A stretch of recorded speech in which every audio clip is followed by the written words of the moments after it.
On ne parle que de ça, après 4 ans de pause musicale, il fait son retour avec un nouveau groupe et un nouvel album. David Hallyday, bonjour. Bonjour. Merci d'être au Figaro. Ouais, merci. 4 ans de pause musicale, c'est un peu long, non? C'est énorme. Vous l'expliquez comment ce off musical? Alors, en fait, c'est off musical pour le public, mais moi, ça n'a pas été off du tout. En fait, c'était justement très, très chargé. Qu'est-ce que j'ai fait pendant ces 4 ans? J'ai monté mon propre label indépendant. J'ai beaucoup voyagé. J'ai passé un peu de temps avec ma famille, que je vois peu. Voilà, j'ai commencé à concevoir un petit peu l'idée de développer mon label et c'est là que m'est venue l'idée de redévelopper un groupe et de partir sur les routes plutôt vers l'international. Et donc le format de groupe pour moi avait vraiment une cohérence étant donné que j'ai commencé la musique comme ça. Donc il s'est passé plein de choses et puis il y a eu l'écriture de cet album, l'enregistrement de cet album, il y a eu plein de choses. Plein de choses. Alors vous revenez avec un nouveau groupe, je le disais, qui s'appelle Mission Control et cet album Alive. On pourrait dire que c'est de la pop, rock, électro, c'est comme ça qu'on peut dire? On peut dire comme ça, oui, oui, je pense. On dit que vous vous êtes inspiré peut-être un peu de Coldplay, de Muse, même de U2. J'ai plein d'inspirations, il y a plein de groupes que j'aime, surtout des groupes qu'on considère rétro aujourd'hui. Alors après, je sais pas, les gens, après, il y a des écoutes, la perception des gens peut être différente. Je sais pas, moi je suis trop proche du projet pour dire à quoi ça ressemble. J'espère que ça ressemble à moi. Mais l'électro, c'est un peu nouveau chez vous? Oui et non, c'est-à-dire sur l'album précédent, j'avais ouvert les portes un petit peu sur 2 titres qui étaient un petit peu plus ouverts sur l'électro, donc qui ouvraient la porte un petit peu à cette évolution. Ouais. Ce retour avec Mission Control, ça permet aussi que vous remontiez sur scène et de vous revoir sur scène. Le 12 janvier dernier, vous êtes produit sur la scène du Comédia à Paris. Oui. On va regarder un extrait de votre prestation, on va dire, sur scène. D'accord.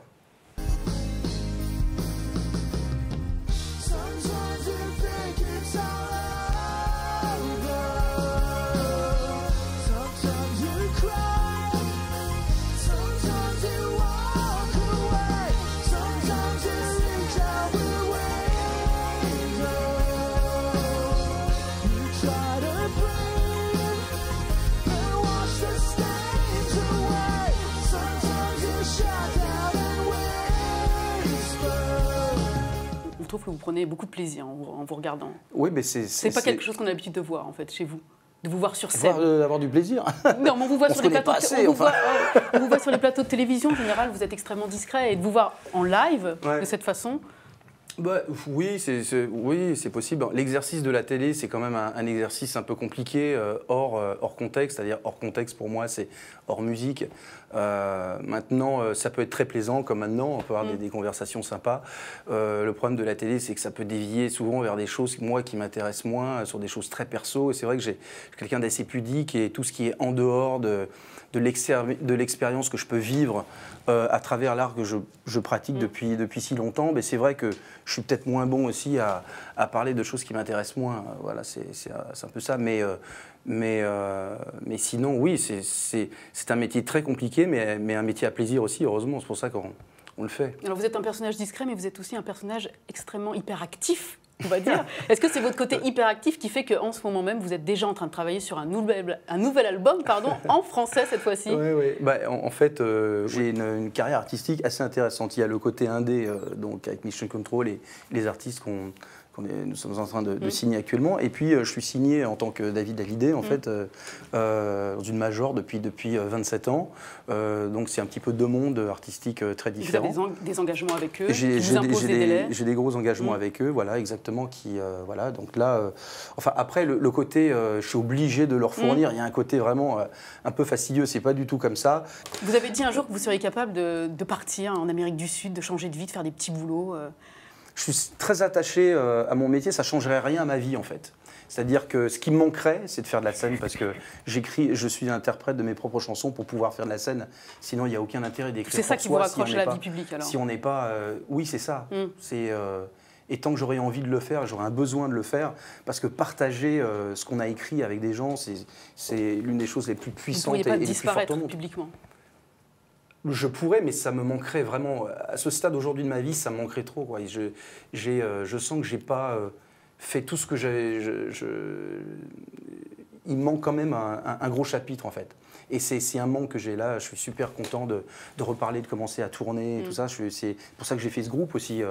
Je n'ai pas fait ce groupe pour rester chez moi et faire de la promo juste sur un album. Ça ne veut rien dire pour moi. Tant que je serai productif, je serai heureux. Après, j'ai jamais senti le besoin. Je suis né dans une famille aussi qui était vraiment dans la lumière. J'ai eu la chance de grandir aux États-Unis, loin de tout ça. Donc j'ai eu une enfance, on va dire, avec mes potes. J'ai appris la musique en groupe au lycée. Enfin, tout le monde fait, beaucoup de gamins font de la musique aux États-Unis. Donc j'ai eu une enfance, on va dire, normale. Donc j'étais pas mêlé à tout ça. Donc je sens pas le besoin d'être là. Si je suis là avec vous aujourd'hui, c'est parce que je suis super excité de lancer un projet. Je pense avoir plein de choses à dire, mais ça tourne toujours autour de la création. Et voilà. Alors vous dites que vous n'êtes pas un partisan de la médiatisation démesurée. Ce qu'on est en train de voir en ce moment par rapport à vos filles, la médiatisation de l'une d'entre elles, votre aînée, Ilona, est-ce que ça vous fait peur? Non, parce que je connais bien. Moi, c'est clair que à 19 ans, on n'a pas toutes les réponses. Hein. On est jeune et quand on est doué, voilà, elle est très talentueuse pour la peinture. Donc je la pousse en ça. Mais donc après, elle fait des photos. Tant qu'il y a l'art qui est à côté, je trouverais ça bien en fait. Voilà, parce que c'est une artiste. Il va falloir qu'elle le reste. Vous la conseillez par rapport à votre propre expérience? Oui, bien sûr. Ouais. Les erreurs à éviter la méfiance. Pas possible, malheureusement, les erreurs sont nécessaires parce que c'est comme ça qu'on apprend vraiment. Tant que ça reste des erreurs, on va dire, assez minimes, ça va. C'est vrai, des grosses erreurs, c'est compliqué de revenir en arrière la plupart du temps. Donc on va essayer d'éviter les grosses erreurs. Mais oui, je la conseille. Oui, elle me demande beaucoup si on est vraiment connecté et c'est une vraie artiste et je crois qu'elle le sent vraiment et je pense que quand elle va avancer dans la vie, elle va vraiment s'en rendre compte de ça. Vous baignez dans la culture anglo-saxonne depuis l'enfance. Vous vivez, je crois, à Londres désormais. Vous chantez en anglais. Sur ce dernier album, tout est en anglais. Est-ce que vous suivez les productions musicales françaises? Est-ce que ça vous intéresse? Je suis ce qui m'intéresse, oui. Qu'est-ce que vous pensez de Christine and the Queens, par exemple? Ça a été la révélation pour moi. Je ne parle que d'elle parce que c'est vraiment l'artiste qui m'a vraiment fait quelque chose. On sent une artiste complètement libre,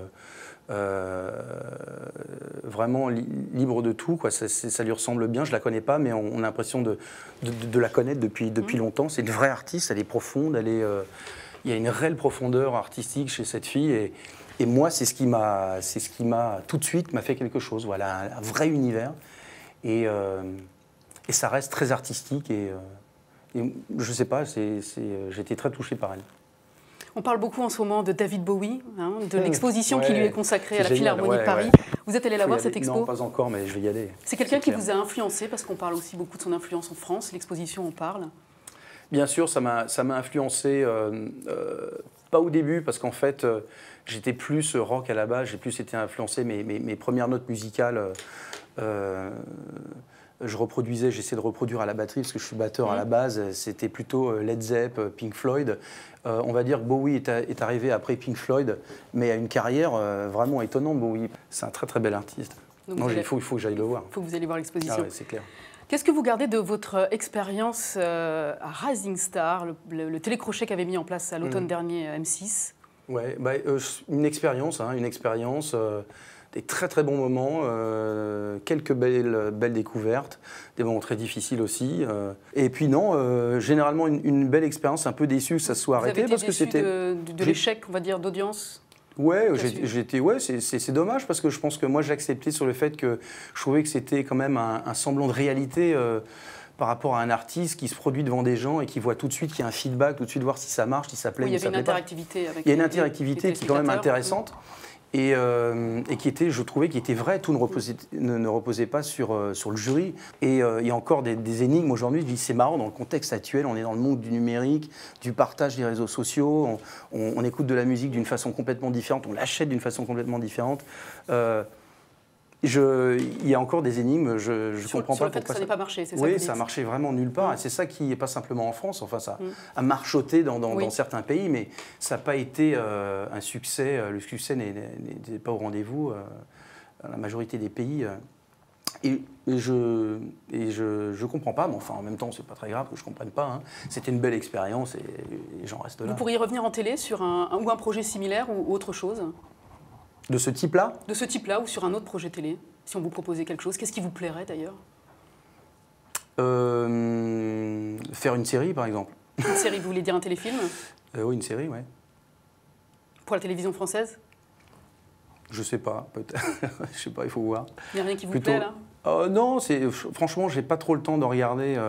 Je pourrais pas vous dire, je regarde pas trop les séries en ce moment. Mais ouais, si c'est bien et qu'il y a du fond et que c'est bien écrit, pourquoi pas. Vous préférez ce qui se produit aux États-Unis? Oui, j'ai une tendance plutôt à préférer, mais ça ne veut pas dire qu'il n'y a rien de bien ici. Hein. Merci David Hallyday d'être venu au Figaro merci. nous parler donc de votre retour avec un nouvel album et un nouveau groupe Mission Control, et puis à venir la production d'un album en français. Exact. Je rappelle que cet album sortira en digital le 30 mars prochain et que la sortie physique à l'international est prévue dans la foulée. Ouais, exact. Merci avec beaucoup. Plaisir. Merci à vous, merci.